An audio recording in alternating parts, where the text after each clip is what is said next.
We've already talked a little bit about coherence and the Heart Math Institute and heart rate variability. So just to recap that terrain very, very quickly, heart rate variability is the way that the heart changes its rate dependent on the in-breath and the out-breath, the exhale.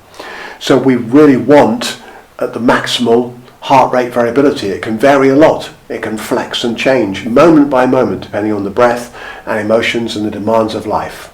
If that heart rate variability is rigid or stuck, we're heading for trouble.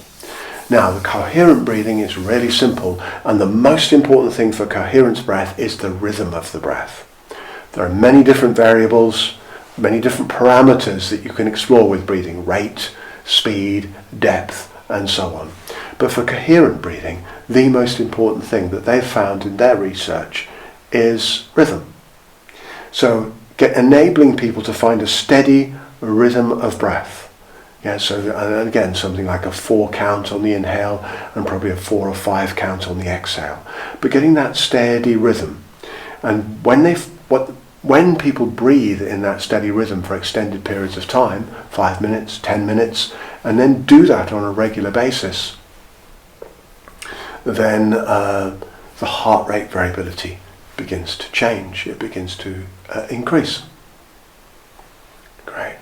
So let's just explore that for a moment or two. And I'm going to put my own variations in afterwards, which you'll already have worked with. But since you're learning to also take this out into the world to enable people to take this and do this themselves, it's really important that we cover that terrain again. So comfortable sitting, any way of sitting. Yeah? And again, if you're working with people in some kind of office setting or wherever, you can sit in a chair. All right. You're going to be breathing in through the nose. You're going to be breathing out through the nose. And just start to feel into the breath and start to count the breath. And get that breath nice and steady and slow. Yeah, 1 and 2 and 3 and about 4 on the inhale. And then straight into the exhale, 1 and 2 and 3 and 4 and maybe 5. And then keep going with that breath. Keep going with that rhythm. 1 and 2 and 3 and 4 and 1, 2.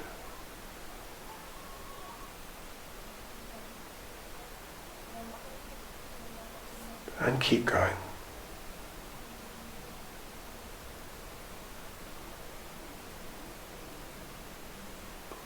Maybe your breath will become 6-6. It'll be what it will be.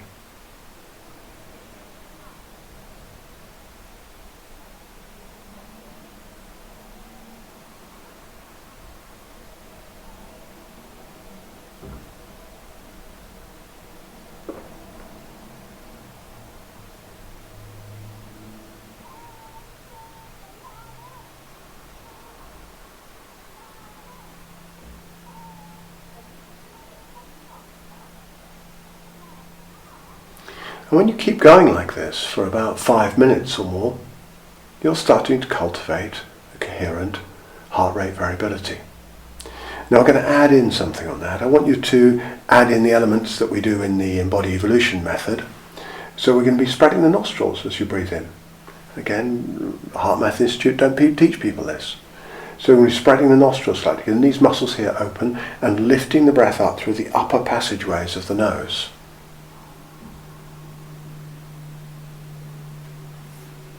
That itself already is going to change the practice. It's going to make it much deeper. And then you complete the exhale. So you feel the muscular end of the exhale. The muscular end of the exhale, the muscles of the belly here, the transverse abdominals at the bottom, they squeeze in a little bit. You feel them squeeze in, you feel them pulse in there. Yeah? And then we engage the front and middle of the pelvic floor. We're going to squeeze the front and middle of the pelvic floor up a little bit. Around the genitals, you'll feel it there, just squeeze and lift softly. That then puts pressure into the abdomen. So it changes the way the diaphragm works slightly. Yeah. When the diaphragm comes down and meets the pressure of the belly, matches the pressure of the belly, once that matching occurs, the external intercostals switch on just after the scalenes. The scalenes up in the throat stabilize the upper ribs, and then the external intercostals switch on, and that breath, instead of just being abdomino-diaphragmatic, becomes abdomino-thoraco-diaphragmatic. It involves the abdomen and the chest and the diaphragm. Let's go through that again. There's a lot of information there, so let's cover that again. Spread the nostrils wide as you breathe in. Slow the in-breath down to get that breath lifting up through the upper turbinates, the 3 passageways through the nose, right, they're going up through the upper ones as well. Right, so it goes right under the base of the brain, under the hypothalamus, the pituitary, the pineal, and the limbic system. So get that breath in.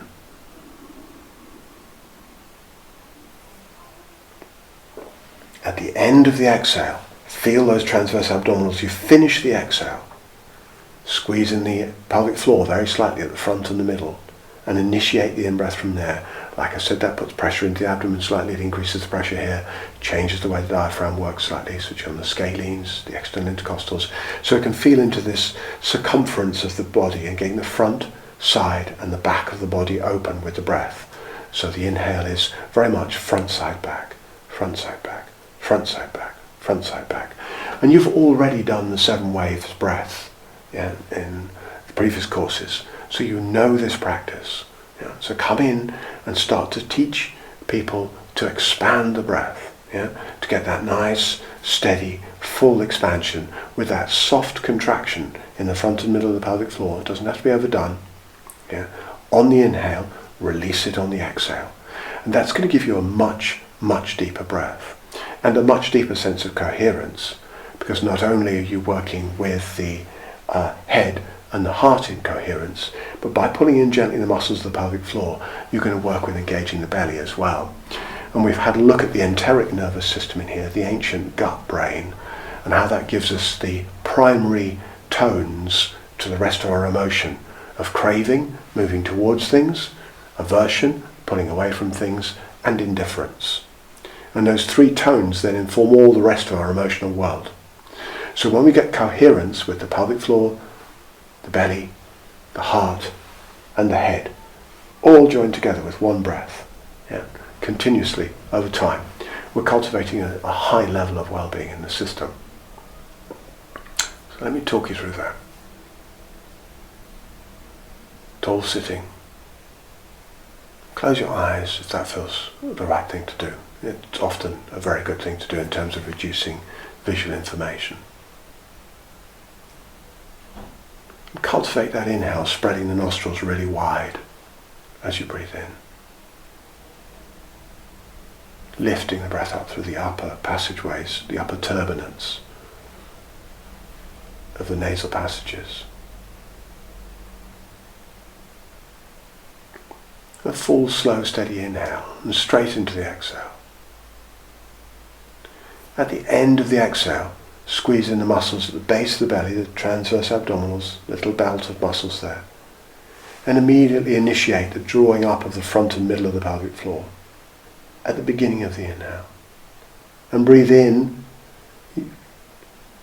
from there, feeling the front, side, back of the whole body, up through the ribs opening, lengthening the spine, until you can feel that full inhale, still spreading the nostrils, still taking your time. Straight into the exhale, long, slow, complete exhale. And so we continue this practice. Let's do it together for a few minutes.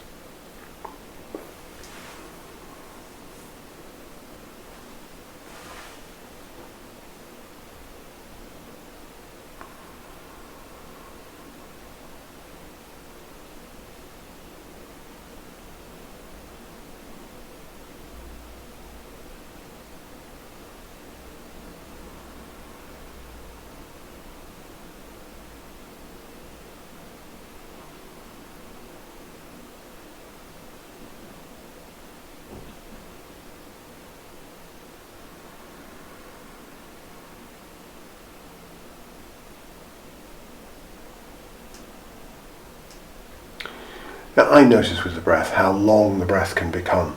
So I'm going to do one breath so you can see, get a sense of, and I'm not going to try too hard, I'm not going to go into competition here to try and make breath super long. I'm just going to show you what's kind of possible here, okay? A little bit. So one breath, and breathe out first.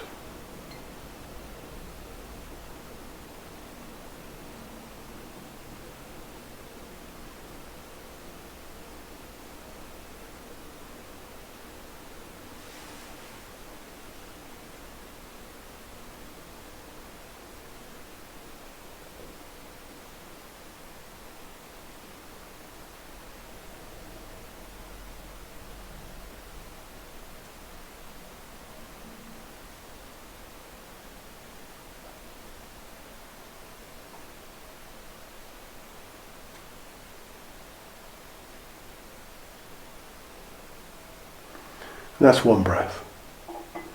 So, the human beings normally breathe somewhere between about 12 and 20 breaths per minute.